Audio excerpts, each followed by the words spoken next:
मित्रों, आज की कथा है संध्या और अरुंधति की उत्पत्ति। यह कथा ब्रह्मा, शिव और वशिष्ठ से जुड़ी एक ऐसी दिव्य कथा है जो बताती है कि शुद्धता, संयम और तपस्या से ही नारी सतीत्व की सर्वोच्च अवस्था को प्राप्त करती है। क्या आप जानते हैं अरुंधति कौन थी? उसका जन्म कैसे हुआ? उसका विवाह वशिष्ठ से कैसे हुआ? यह कथा शिव पुराण के सतीखंड के अध्याय 5, 6 और 7 में वर्णित है।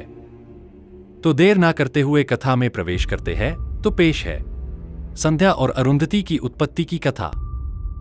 मित्रों, कथा शुरू होती है उस समय जब ब्रह्मा जी ने अपनी अद्भुत सृष्टि की रचना पूरी कर ली थी। कामदेव अपनी पत्नी संग लौट चुके थे।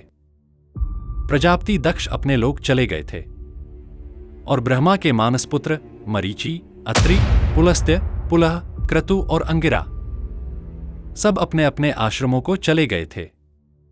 किंतु तभी देवर्षि नारद ने प्रश्न किया, हे पितामह, आपकी पुत्री संध्या कहां गई?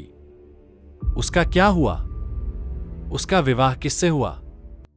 ब्रह्मा जी ने शांत होकर उत्तर दिया, नारद, संध्या का चरित्र अत्यंत पवित्र और प्रेरणादायक है। वह मेरे मन से उत्पन्न हुई थी और कठोर तपस्या के बाद अपने शरीर का त्याग कर अरुंधति के रूप में पुनर्जन्म लिया। बाद में वही महर्षि मेधातिथि की कन्या बनी और भगवान शिव, विष्णु और ब्रह्मा तीनों के आशीर्वाद से महर्षि वशिष्ठ की पत्नी बनी। मित्रों, यह तो ब्रह्मा ने नारद को संक्षेप में कथा कही। मैं आपको पूरी कथा समझाऊंगा। एक बार ब्रह्मा जी ने अपनी पुत्री संध्या को देखा और क्षणभर के लिए उनके मन में काम भाव उत्पन्न हो गया। तुरंत ही उन्हें अपनी गलती का आभास हुआ, परंतु उस क्षण कामदेव का प्रभाव ब्रह्मा और मुनियों के मनों में फैल चुका था। शिवजी ने यह दृश्य देखकर क्रोधित होकर कामदेव को शाप दे दिया। यह देखकर संध्या बहुत दुखी हुई। उसने सोचा, मेरे कारण मेरे पिता और ऋषियों के मन विचलित हुए हैं, तो इसका प्रायश्चित मुझे ही करना होगा। वह बोली, ऐ संसार में मर्यादा की स्थापना करूंगी ताकि कोई भी जीव जन्म लेते ही कामभाव में न फंसे। मित्रों, यही कारण है कि जब बालक जन्म लेता है तो वह 5 से 10 साल तक काम के वशीभूत नहीं होता।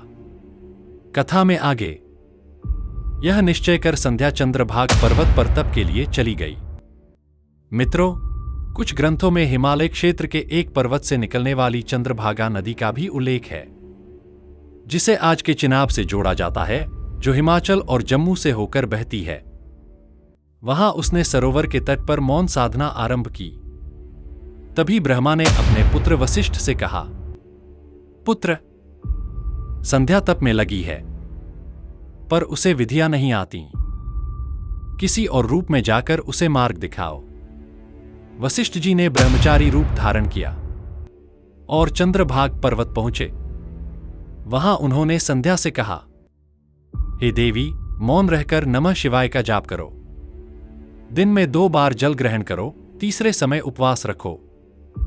शिव की उपासना करो, यही सर्वोच्च तप है।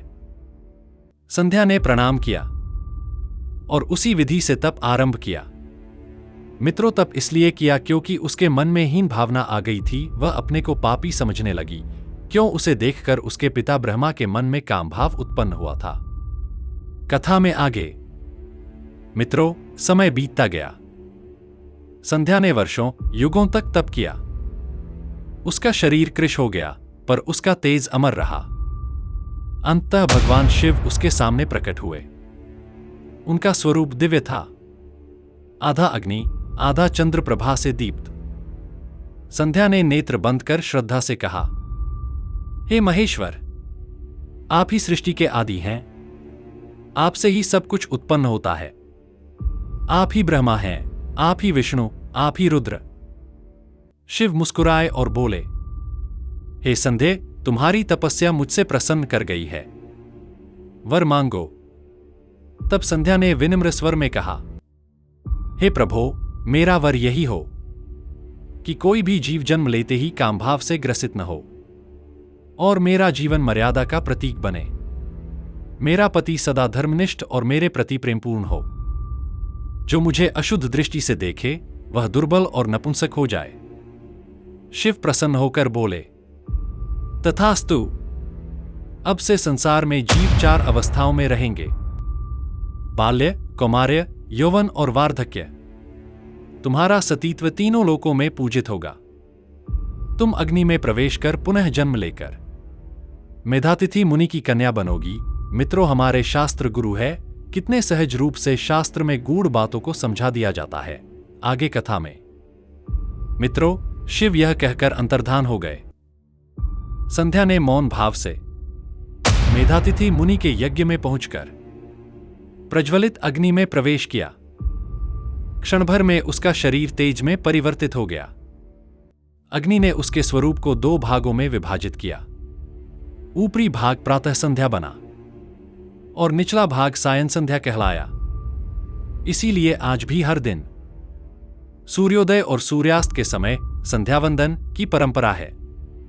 मित्रों, परंपरा शून्य से नहीं निकली, उनका आधार है, जिसे हम शास्त्र कहते हैं। आगे कथा में अग्नि से निकली दिव्य ज्योति महर्षि मेधातिथि के यज्ञ में उतर आई। वहीं से एक तेजस्विनी कन्या प्रकट हुई। उसका नाम रखा गया अरुंधति। वह बचपन से ही तेजस्विनी और पतिव्रता थी। और जब समय आया, ब्रह्मा, विष्णु और महेश तीनों देवताओं की उपस्थिति में उसका विवाह ब्रह्मर्षि वशिष्ठ से हुआ। वह विवाह ऐसा था जहां देवताओं ने आशीर्वाद स्वरूप जल छोड़ा और उसी से 7 पवित्र नदियां उत्पन्न हुई। मित्रों, पुराणों के अनुसार जब दिव्य जल प्रवाहित हुआ तो उसी से 7 पवित्र नदियां उत्पन्न हुईं, जिन्हें सप्तसिंधवः कहा गया है। ये 7 नदियां हैं गंगा, यमुना, सरस्वती, गोदावरी, नर्मदा, सिंधु और कावेरी। गंगा को सभी नदियों में श्रेष्ठ माना गया है, क्योंकि वह सीधे स्वर्ग से अवतरित हुई और तीनों लोकों को शुद्ध करती है।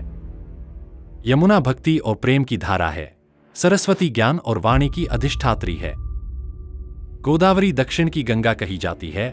नर्मदा शिव की कृपा से प्रकट हुई पापनाशिनी नदी है। सिंधु प्राचीन आर्य सभ्यता की जननी रही है और कावेरी मातृत्व और करुणा का प्रतीक मानी जाती है। इन 7 नदियों में स्नान मात्र से मनुष्य के पाप नष्ट होते हैं और आत्मा शुद्ध होती है। वस्तुतः ये नदियां केवल जलधाराएं नहीं, बल्कि धर्म, करुणा, ज्ञान, प्रेम, सेवा, तप और सत्य के 7 प्रवाह हैं, जो मानव जीवन को पवित्र और संतुलित बनाते हैं। आगे कथा में वशिष्ठ और अरुंधति का मिलन संसार में नारी सतीत्व और पवित्रता का प्रतीक बन गया। अरुंधति सदा अपने पति के प्रति अडिग रहीं, कभी परिस्थितियों में विचलित नहीं हुईं। इसी कारण आज भी विवाह के समय हर नवविवाहिता दुल्हन को अरुंधति तारा दिखाया जाता है, जिससे वह अपने जीवन में उसी सतीत्व का पालन करे। मित्रों, यह कथा हमें सिखाती है कि सच्ची भक्ति और शुद्धता से किया गया तप कभी व्यर्थ नहीं जाता। संध्या ने अपने पाप का प्रायश्चित कर अरुंधति बनकर संसार में सतीत्व की अमर गाथा रच दी। जो भी इस कथा को श्रद्धा से सुनता है, उसके सभी मनोरथ पूर्ण होते हैं और उसके जीवन में मर्यादा, प्रेम और भक्ति का प्रकाश बना रहता है। हर हर महादेव।